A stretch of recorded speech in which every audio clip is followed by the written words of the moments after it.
Agora vamos nós aí trabalhar o quarto questionamento, né, do pastor, e ele tem a ver com as almas debaixo do altar, tá? Este questionamento, ele está trabalhando Apocalipse, né? Apocalipse capítulo 6. Nós temos ali os sete selos, e este aí é o quinto selo, tá? E a gente vai compreender aí o que significa isso numa visão bíblica adventista do sétimo dia, tá?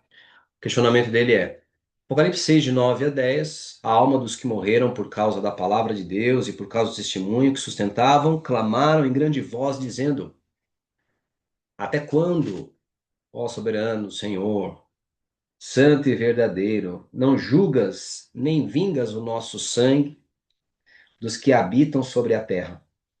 Parece que essas almas dos que morreram não estão dormindo, pois falam, não é mesmo? Então, esse é o questionamento, né? Então, a ideia de que pessoas morreram e as almas deles estão lá debaixo do altar e tudo mais, né? É interessante até eles não comentarem essa ideia meio angustiada deles, né? Parece que eles não estão em paz no descanso, eles estão meio que perturbados, né? Porque não foi julgado, né? Não foram julgados aqueles que tiraram a vida deles e tudo mais, né? Então nós vamos verificar esse aspecto aí, como é que a gente interpreta, tá?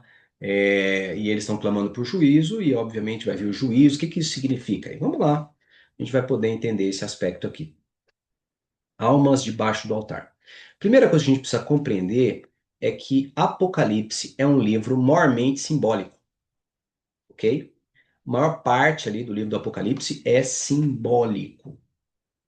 Apocalipse capítulo 12, Apocalipse capítulo 13, perdoe-me.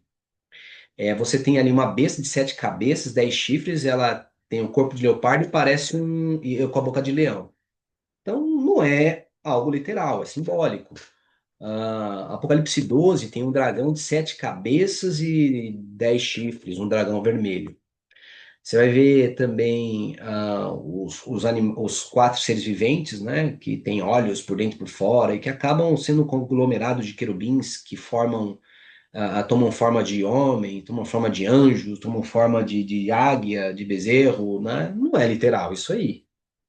A gente vê também em Apocalipse 8 e 9 ali uns bichos saindo que tem casco de cavalo, tem cauda de escorpião, asas, cabelo de mulher, e sai para destruir e tudo mais, tal. A gente vê também saindo da boca de Jesus uma espada. O que que é? Aqueles faquir que engolem uma espada e depois botam ela para fora? Não, é simbólico isso aí. Tem quatro cavaleiros ali, né? Um cavaleiro branco, um cavaleiro vermelho, um cavalo preto, depois um cavaleiro chamado Morte, um cavalo baio, né? Um amarelo de morte, né? Será que é literal isso ou é simbólico? Nós temos ali em Apocalipse 12 uma mulher que está vestida de sol, com a lua debaixo dos pés, e ela tem uma coroa de 12 estrelas e um dragão vai persegui-la. Então veja, Apocalipse é um livro mormente, a sua maior parte é simbólico, então você não pode tomar o que é simbólico como se fosse literal. E é nesse contexto, por exemplo, dos quatro cavaleiros aí do Apocalipse, né, desses símbolos, que vai aparecer as almas debaixo do altar, que é também um símbolo apocalíptico. Não é uma literalidade. Interpretar isso como literal é o mesmo erro de você pegar lá a parábola do rico e do Lázaro e querer colocá-la como uma história, né? Sem qualquer característica histórica. Vamos lá compreender Apocalipse 6 aí e os seus selos, né? Os quatro cavaleiros do Apocalipse são os quatro primeiros selos, e o quinto selo é que vai aparecer as almas debaixo do altar, perdendo o juízo, né? Vamos lá compreender esse aspecto. Selo um: vi quando o cordeiro abriu um dos sete selos e ouvi um dos quatro seres viventes dizendo, como se fosse voz de trovão: Vem. Vi, então, eis um cavalo branco e seu cavaleiro com um arco, e foi-lhe dada uma coroa, e ele saiu vencendo para vencer. Veja, o meio pentecostal aí, né, dispensacionalista, entende aqui como um anticristo, tá?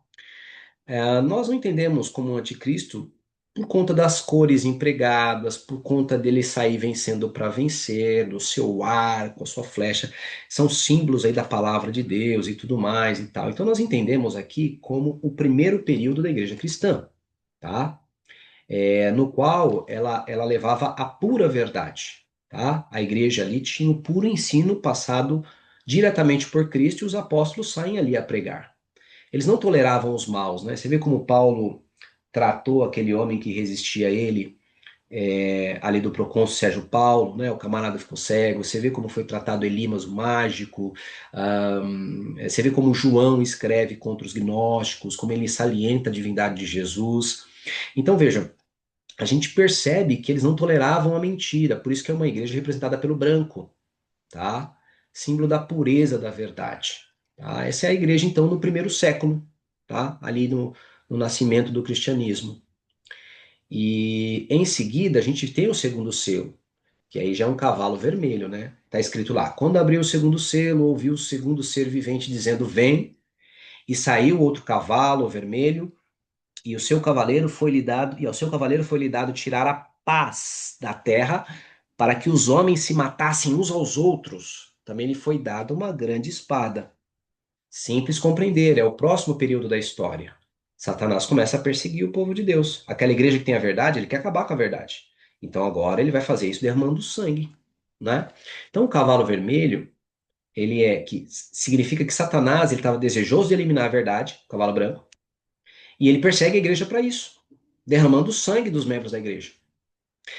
Só que esse segundo período aí da igreja, de terrível perseguição, que seguiu ali do primeiro século até o ano 313, foi um período de crescimento da igreja e, obviamente, da verdade sendo levada ao mundo. Ou seja, não deu certo o plano de Satanás. Tá? Por que vai até o ano 313? Porque no final desse período, do ano 303 até o ano 313, teve a perseguição de Diocleciano, uma perseguição de 10 anos. O Apocalipse 2, ao falar desse cavalo, ele fala: vocês vão, ao falar desse período, quer dizer, vocês vão sofrer uma perseguição de 10 dias. Ser fiel até a morte, da tirada a coroa da vida, né? Apocalipse 2, verso 10. Então, é o mesmo período da igreja de Esmirna, e esse período final, essa perseguição final, ela é estancada no ano 313 por Constantino. Constantino percebe que o cristianismo poderia ser um grande aliado para o seu plano de poder. Então, a perseguição que estava acontecendo, ele para com o Edito de Milão. E o cristianismo, de fato, se tornou favorável a Constantino. Ele se proclama cristão, tem toda uma história envolvendo a mãe dele e ele aí, em relação ao cristianismo, guerras e tal, uma cruz que ele viu no céu, ou supostamente viu, enfim. Constantino, ele percebe que ele é abraçado pela igreja, né? Aí no ano 321, esse Constantino, no dia 7 de março do ano 321, ele declarou o domingo como dia de guarda. Então, ao ele fazer isso no Império, os cristãos que guardavam o sábado naquele período se sentiram agora meio que acuados, porque eles passaram a perseguir os judeus, que eram sabatistas, e uma das características dos judeus era guardar o sábado. Então, o cristão, para guardar o sábado naquele período, sofria perseguição também. Então, a igreja começou a se inclinar para o domingo, que era o dia do Deus Sol. Ele era mitraísta, o Constantino. E aí, no ano 325, Constantino convoca o concílio de Nicéia. Veja, é um político convocando um concílio religioso. E aí é nesse concílio que a Páscoa ela é colocada para o domingo, para fazer massagem no ego do importante domingo do imperador. E assim os anos vão se passando e vai entrando heresia dentro da igreja aí, tá? Depois do ano 313, que já é o próximo cavalo que eu estou falando, né? Cristo falou dessa perseguição que aconteceria, só que essa perseguição não deu certo.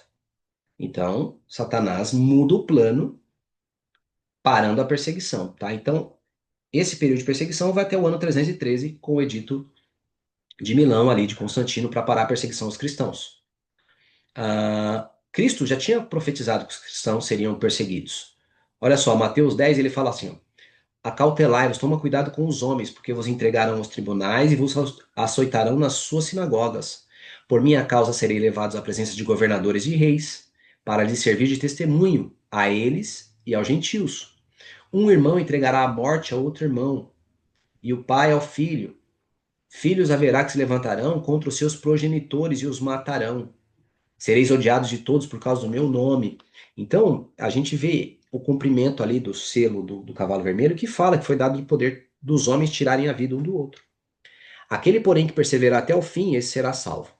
Quando, porém, vos perseguirem numa cidade e fugir para outra, porque em verdade vos digo que não acabareis de percorrer a cidade de Israel até que venha o Filho do Homem. Se chamaram Beelzebul, dono da casa, quanto mais aos seus domésticos. Não penseis que vim trazer paz à terra. Não, vim trazer paz, mas a espada. A espada é a Bíblia, ele veio trazer a Bíblia. No entanto, a Bíblia causa divisão. Pois vim causar divisão entre o homem e seu pai, entre a filha e sua mãe, entre a nora e sua mulher. Por que a Bíblia causa divisão? Porque uns vão aceitar, outros não vão aceitar. E os que não vão aceitar vão ficar contra os que aceitaram.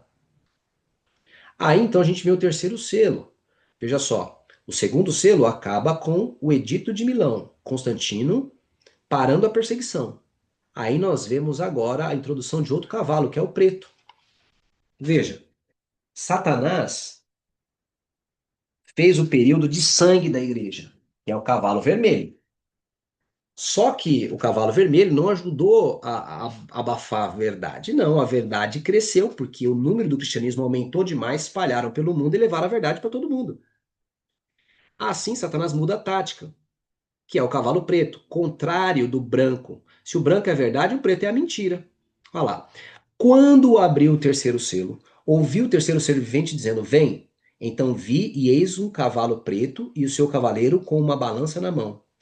E ouvi como uma voz no meio dos quatro seres viventes dizendo: Uma medida de trigo por um denário, e 3 medidas de cevada por um denário, e não danifiques o azeite e o vinho.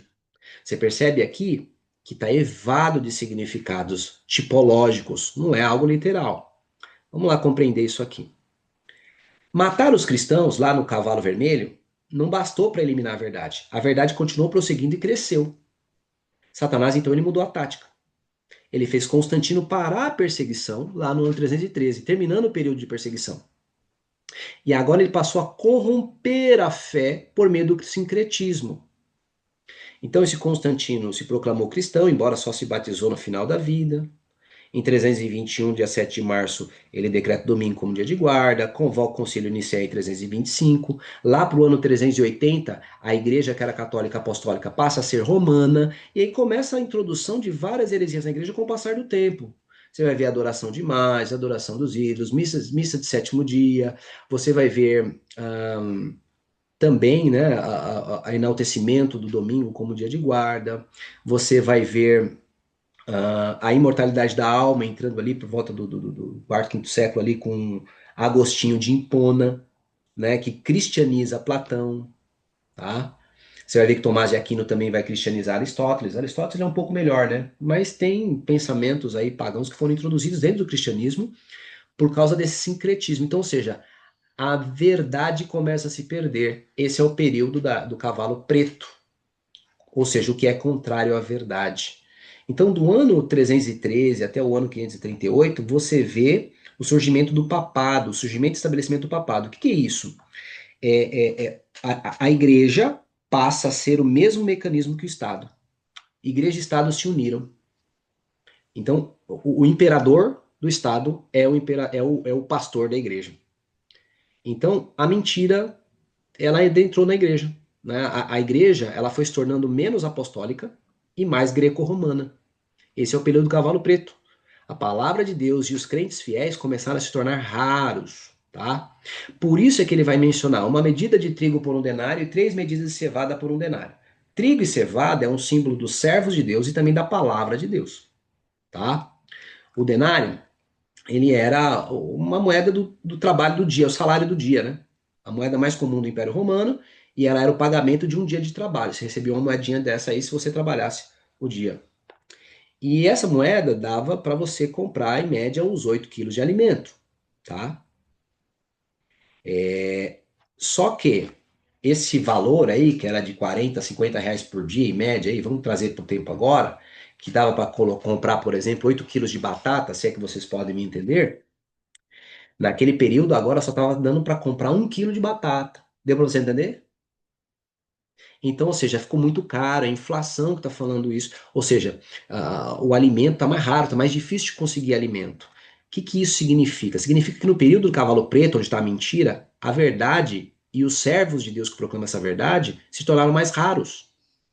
Obviamente, cristãos perseguindo, a verdade sendo corrompida, aí um monte de cristãos passando pro lado romano, por costumes romanos, né?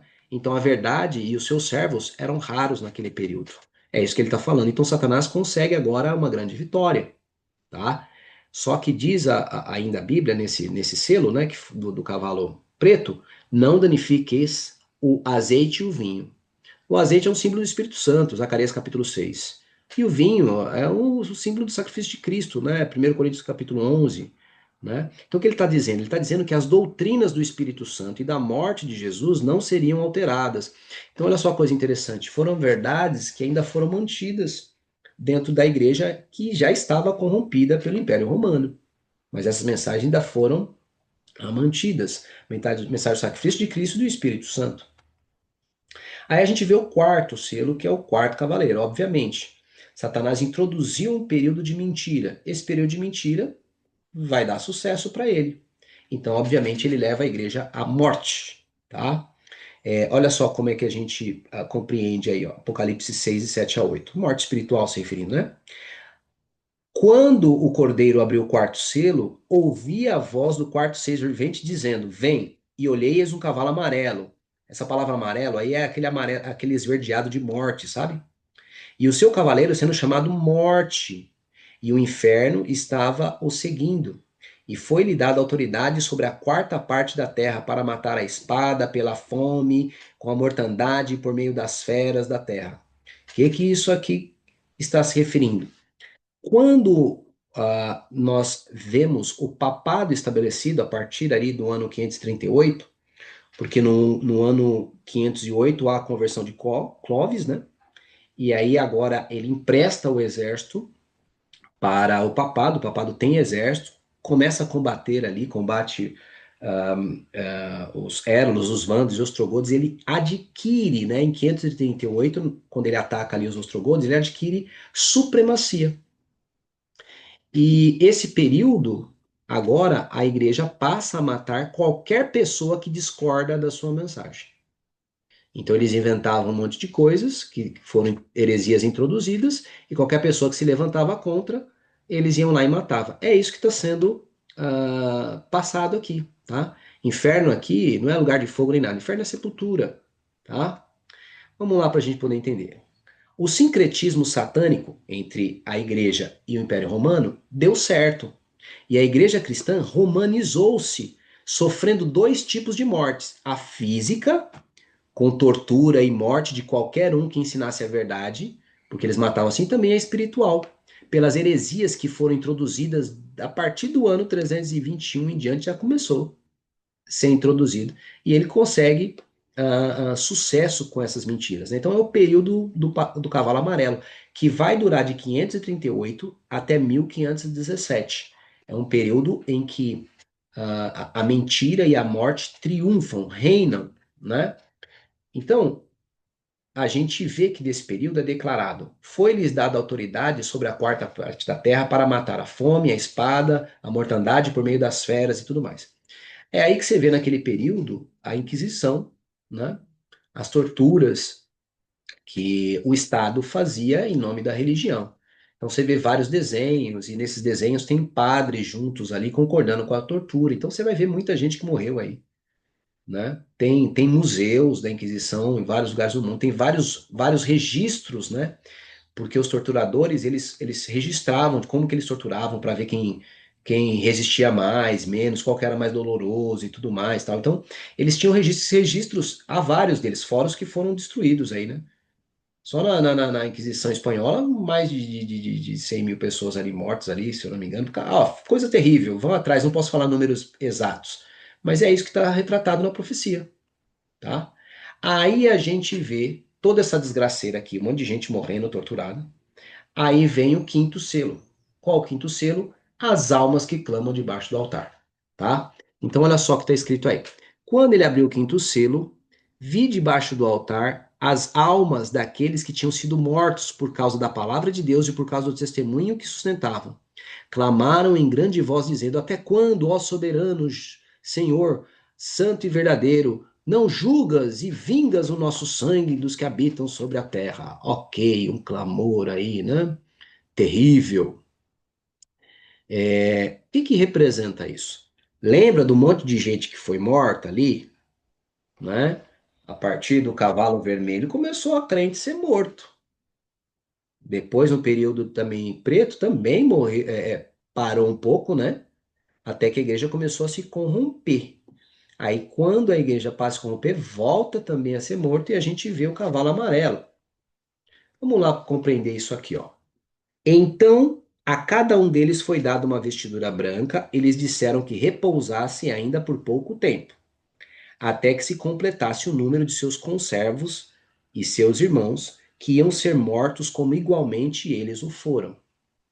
Então vejam, se estamos corretos, ali por volta do ano de 1517, há um clamor contra os abusos de Roma, tanto Roma pagã como Roma da igreja, Roma cristã. Há um clamor contra esses abusos. E Deus disse que ainda morreria mais gente. E foi, esses abusos, eles continuaram também de 1517 para frente, até 1798, que a gente vai verificar daqui a pouquinho. Nós precisamos dar uma olhada neste tipo usado no santuário. O altar que é mencionado ali, tudo indica que é o altar de holocausto, o altar de sacrifício que tinha no santuário, aquele que ficava no pátio. E o sacerdote, quando fazia toda a expiação, derramava sangue lá nos chifres do altar de incenso lá dentro, e esse sangue que ia dos chifres também escorria e parte caía no chão também, ali na base dele, né? E depois ele derramava todo o sangue ali, né? Conforme diz a Bíblia, olha só, Levítico 5, verso 9. O sangue da oferta pelo pecado aspergirá na parede do altar e o restante do sangue falou a correr à base do altar e oferta pelo pecado. Tá vendo? Olha lá, também daquele sangue porá o sacerdote sobre os chifres do altar de incenso aromático, que é esse da direita aqui. Perante o Senhor, o altar que está na tenda da congregação, e todo o restante do sangue do novilho derramará a base do altar do holocausto, que está à porta da tenda da congregação, Levítico 4, verso 7. Então veja, o sangue era jogado ali na base do altar. Interessante essa figura, porque ela se assemelha muito com a expressão usada em Apocalipse do sangue na base do altar. Do sangue na base do altar, não, as pessoas debaixo do altar clamando. Olha só esse texto de Gênesis 4 falando da morte de Caim, da morte de Abel, assassinado por Caim. Disse o Senhor a Caim: Onde está Abel, teu irmão? Ele respondeu: Não sei. Acaso sou eu tutor de meu irmão? Sou babá do meu irmão? E disse Deus: Que fizeste? A voz do sangue do teu irmão clama da terra a mim. É interessante que você vai ver que a Bíblia fala que a alma está no sangue ou a vida está no sangue. De modo que, ao você pegar a palavra alma do Apocalipse, você pode ecoar a palavra sangue do Antigo Testamento, porque ela correlaciona. A alma está no sangue. E isso é interessante por causa do sangue na base do altar. Isso aqui não está falando de fato que a alma de Caim ou incorpórea estava clamando, não. Está dizendo que aquele sacrifício que o Caim fez matando o Abel era, na realidade, uma coisa que necessitava de justiça agora, de vingança da parte de Deus. Então era um clamor por justiça, simbólico, não é uma coisa literal. Romanos 8,36, ele fala da gente também morrendo. Olha só, como está escrito, por amor de ti somos entregues à morte o dia todo, fomos considerados como ovelhas para o matadouro. Então, o santuário, ele tem uma contrapartida não somente de Cristo, mas ele tem uma contrapartida em nós. A Bíblia fala que nosso corpo é o santuário do Espírito Santo. Ele fala na nova aliança, a lei dos 10 mandamentos será colocada na nossa mente, né? Que nem a lei era colocada na arca. E também, não somente o cordeiro é Cristo, mas nós somos como ovelhas para o matadouro. Então, quando se mata os cristãos, sacrifica os cristãos por conta da verdade, é semelhante àqueles sacrifícios que aconteciam. E o sangue era jogado onde depois? Na base do altar. Então, são figuras de linguagem. A gente tem várias aqui absurdas, né? Tá chovendo canivete, madrugou, porque a pessoa chegou cedo, né? Procurar pelo em ovo, já falei 1000 vezes, procurando chifre na cabeça de cavalo, água mole em pedra dura, quando outro bate até que fura. Então a gente tem dizeres, a gente tem fala, a gente tem jargões que são simbológicos, eles representam uma outra coisa que se propõe a ser dita, né? Então, quando a gente trabalha essa almas debaixo da terra, o que significa? Diante dos abusos de Roma pagã e Roma papal, que corromperam a verdade e mataram milhões de cristãos, reduzindo quase por completo os conhecedores da verdade, Deus preservou vivo um remanescente que se põe a protestar. Este período é representado por almas debaixo do altar clamando por justiça. Isto é, o sangue daqueles que foram ceifados por Roma pede a Deus justiça e julgamento, a fim de vingar a vida de cada inocente que foi tirada por Roma. O quinto selo, então, ocorre no período de 1517 a 1755, quando Deus passa a dar sinais proféticos que está anunciando a brevidade do juízo, resposta ao sangue que fora derramado pelos romanos. Então, no segundo, terceiro e quarto cavaleiros acontece muita derrama de sangue de servo de Deus. O quinto selo agora é como se esse sangue que foi derramado está clamando como o sangue de Abel por justiça. E Deus agora começa a fazer manifestações no sexto selo, que aponta para o juízo de Deus e a volta de Jesus, que vai colocar fim aí a toda essa barbárie, né? Então é um clamor por justiça que está sendo representado ali, é simbólico, não é literal. Como está escrito, somos entregues à morte, né? Considerados como ovelhas ao matadouro. Ele tem sua correlação, né? Quando esse sangue é jogado à base do altar, numa profecia de Cristo em Mateus 23. Olha lá. Por isso, eis que vos envio profetas, sábios e escribas. A uns matareis e crucificareis, a outros açoitareis nas vossas sinagogas e perseguireis de cidade em cidade. Para quê? Para que sobre vós recaia todo o sangue justo derramado sobre a terra, desde o sangue do justo Abel até o sangue de Zacarias, filho de Baraquias, a quem mataste entre o santuário e o altar. Então perceba que Deus ele vai vingar o sangue dos justos. Então, esses aqui, obviamente, foram derramados pelos judeus. Mas será que os de Roma também não? A profecia está apontando que sim, que Deus vai julgar e vai trazer a condenação. Tá? Então, Deus promete fazer essa justiça. Olha só o que diz ali Daniel, capítulo 7, verso 25 e 26. Que Daniel é o Apocalipse do Antigo Testamento, né? Ele fala do papado, o trabalho de Roma pagã e papal. Olha só o que fala. Proferirá palavras contra o Altíssimo, magoará os santos do Altíssimo, ou destruirá os santos do Altíssimo, e cuidará em mudar os tempos e a lei. E os santos lhe serão entregues nas mãos por um tempo, 2 tempos e metade de um tempo. Período de supremacia papal, né, de 1798, que foi até 1798. Mas depois que ele fizer o povo de Deus sofrer, se assentará o tribunal para lhe tirar o domínio, para o destruir e o consumir até o fim. Então veja, depois do trabalho do papado, tá, que é o chifre pequeno, como é que eu sei que é o chifre pequeno?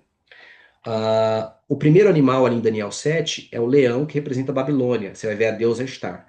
Você procura aí leão no portal de Babilônia na internet, você vai verificar a imagem lá de um leão com asas, que era o símbolo da Babilônia. Depois temos o urso, que é o Medo-Persa, tem 3 costelas na boca, porque ele vai representar a Lídia, Egito e a Babilônia, que foram derrotados pelos Medos e o Persa. E ele se levanta de um dos lados, porque eram 2 povos, e a base do reino eram os persas, que eram mais fortes, e tinha os Medos que dependiam deles.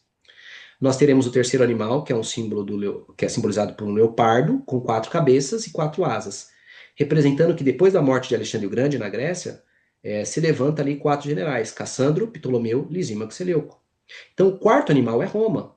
E aí você vê um animal terrível e espantoso, que ele tem dentes de ferro, que era um símbolo de Roma já, 10 chifres, que são os 10 povos bárbaros que invadiram Roma e que vão fundar a Europa, que depois futuramente vão fazer Roma pagã cair, E ali sobe na cabeça dele um chifre pequeno, em Daniel 7, verso 7. Esse chifre pequeno que subiu, ele é o papado. 7, verso 8, quer dizer. E ele derrota os Elos, Vândalos e Ostrogodos, e é ele quem domina, pegando o servo de Deus aqui, ó, por um tempo, 2 tempos e metade de um tempo. E depois que ele faz o servo de Deus sofrer, que foi entregue nas mãos deles, aí vai vir o juízo. É isso que está representando lá. Os primeiros cavalos ali, segundo, terceiro e quarto cavalo, fala de perseguição, tortura e morte dos cristãos. Aí as almas debaixo do altar clama, o sangue clama ali como o sangue de Abel, correto? Então essas almas estão clamando, né, tipologicamente, pedindo justiça. E é depois dessa perseguição que vem o juízo, conforme está escrito em Daniel 7, verso 25 e 26. Tá? Quando você vê Apocalipse, eles são 8 visões. E você vai perceber que muitas visões elas são paralelas, tá? Então você vai verificar que Apocalipse 2 e 3 das 7 igrejas está em paralelo com a descrição aqui de Apocalipse 6 até o 8, que são dos selos. Vamos dar uma olhada nisso para vocês entenderem. Nós temos as 7 igrejas lá: Éfeso, Esmirna, Pérgamo, Tiatira, Sardes, Filadélfia e Laodiceia, que é Apocalipse 2 e 3. Éfeso é a igreja pura, é o cavalo branco, entendeu? Aí depois Satanás faz perseguição, que é a igreja de Esmirna. Quando você vai considerar a igreja de Esmirna, ali em Apocalipse 3, Esmirna é cheiro de mirra. Você vai ver que haver mortes de inocente. Inclusive, ele fala, vai ter uma perseguição de 10 dias, que do ano 303 até o ano 313. Ser fiel até a morte da tia coroa da vida. Então, é a época de perseguição. É a época do cavalo vermelho. Aí, a perseguição fez o cristianismo crescer e a verdade se expandir. Então Satanás muda a tática, agora pela mentira. O que ele vai fazer? É a atuação de Roma. Pérgamo, a primeira fase de Roma, que tem ainda a transição de Roma pagã para Roma papal. E Tiatira, que já é o domínio de Roma papal mesmo. Tá? Então é o cavalo preto, que é a introdução da mentira, quando a igreja ainda estava separada do Estado, mas Constantino começa a se insinuar à igreja e Roma vem se insinuando à igreja, até que a igreja, no ano 380, se torna romana. Então, nós vemos na descrição do cavalo preto e da igreja de Pérgamo, nós vemos a mentira entrando. Inclusive, na igreja de Pérgamo, fala que é onde está o trono de Satanás. Por que o trono de Satanás? Se você olhar em Apocalipse, capítulo 13, quando fala da besta, ele fala que o dragão, que é um símbolo de Satanás, do capítulo 12, o dragão deu o seu poder à besta, que era o papado, que é Roma, correto? Deu o seu poder à besta, seu trono e sua autoridade. Por isso que é declarado que o trono de Satanás está ali na igreja de Pérgamo. E aí, na igreja de Tiatira, ele descreve que aquele período que é o do cavalo amarelo, o cavalo da morte, ele é dominado por Jezabel, a prostituta. Se a gente vê em Apocalipse 17, Roma papal, ela é descrita como essa prostituta, que matou muitos, está embanhada de sangue de cristãos. Porque ali é descrita uma mulher sobre a besta, ou seja, uma mulher que se assentou, uma igreja que se assentou em Roma. Tá? Inclusive tem 7 cabeças, que é entendido aí por muitos estudiosos como as 7 colinas de Roma. Se você olhar aí, tem moeda do Vaticano, moeda do Vaticano não, moeda de Roma, que mostra ali uma mulher, que o símbolo de Roma era uma mulher sentada sobre 7 colinas. E é essa prostituta, a mulher, ou mulher igreja que trai a Cristo. Aí nós temos agora a época de Sardes, que é o sangue derramado na base do altar. Ali em Sardes, a gente percebe que é um clamor por justiça daqueles mártires, correto? Então, nessa igreja sobrou um restolho de gente. E aí é como se tivesse sentido a hora, né, um pedido de juízo. Aí Deus agora começa a fazer manifestações. Por exemplo, a primeira manifestação, lá em Apocalipse 6, que ele vai mencionar ali na abertura do sexto selo, no verso 12, um grande terremoto. E a gente entende como o terremoto de Lisboa, que aconteceu em 1755. Aí, na sequência, ele vai falar que o sol vai se escurecer e a lua vai se tornar como sangue. E aí, em 1790, aconteceu o escurecimento do sol, o dia escuro. Pode procurar na internet que você vai ver. E na sequência vai ter a queda das estrelas aí. No verso 13 fala, as estrelas caíram do céu. E aí em 1833 teve uma grande chuva de estrela, uma das maiores que teve. né? A queda de meteoros. Isso eram anúncios de Deus que Deus está ouvindo. E ele fala ainda nesse período da igreja de Filadélfia que teria uma porta fechada e uma porta aberta. Isso aqui lembra muito a questão do santuário. Fecha o trabalho que acontece no compartimento santo e vai agora abrir-se a porta do Santíssimo. Você vai ver em Apocalipse 11, verso 19, abriu-se no céu o templo de Deus e foi vista a arca da aliança, ou seja, é o período do juízo, porque só entrava no Santíssimo na época do juízo. E aí, por fim, a gente vai ter a igreja de Laodiceia. Laos quer dizer povo, de Kaios quer dizer julgamento, juízo, julgado, né? Ou povo julgado, ou povo do juízo, ou povo da justiça. Interessante, tem a ver com juízo. Então veja, na época do sangue derramado à base, há um clamor por juízo. Deus agora faz alguns eventos da natureza avisando que o juízo está para começar. Em 1844 começa o juízo investigativo, que as pessoas desprezam e tudo mais, mas se percebe todo o fio da meada como ele faz sentido. E ainda que você desconsidere 1844, Deus está dizendo que ele vai voltar para julgar. Ainda assim, é um clamor por justiça e Cristo volta para julgar e assim ainda dá o juízo. Né? Assim, a gente percebe que as coisas estão correlacionadas. Aqueles que morreram no período do domínio aí de Roma pedem justiça e essa justiça será feita no final. É isso que significa. Né? Então, a igreja com a verdade, ela tem morte de inocentes, correto? Todo o período romano e papal.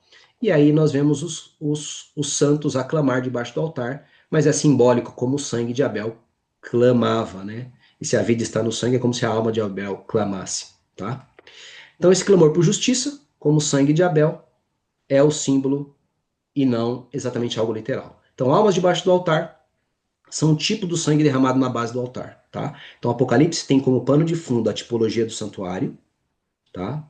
Você vai ver candelabro, você vai ver santuário, você vai ver o altar de incenso, você vai ver o véu, a arca dos 10 mandamentos. Então, a base ali, tá? É o santuário. Segundo, no santuário se derramava sangue na base do altar, que tipificava sangue dos justos que seriam mortos por causa de sua fé.